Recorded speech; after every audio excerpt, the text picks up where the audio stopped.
கொஞ்சம் front page back page 2 பேர் வச்சுங்க. 2 பேர் பேக் பேஜ் வைங்க. ஃப்ரண்ட் பேஜ் வைங்க. நீங்க ஃப்ரண்ட் பேஜ் மட்டும் வைங்க.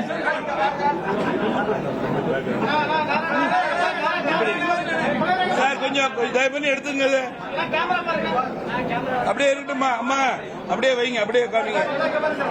திருப்பி திருப்பி விரட்டிட்டு இருக்காங்க.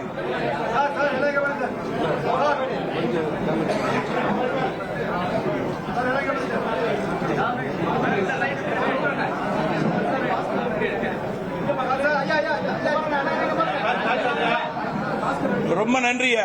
1,27,00,000 மனங்களை வென்ற தந்தி டிவி யூடியூப் சேனல். தவிர்க்க முடியாத தம்ப்நெயில்ஸ், கலக்கலான கான்டென்ட்ஸ். நீங்களும் இந்த குடும்பத்தில் இணைய இப்பவே சப்ஸ்கிரைப் பண்ணுங்க. அசுரபலம் கொண்ட எங்கள் டிஜிட்டல் கரங்களில் உங்கள் விளம்பரங்களை சேர்க்க வாட்ஸ்அப் பண்ணுங்க. 8939888838. Email advtthanditv@dttv.in.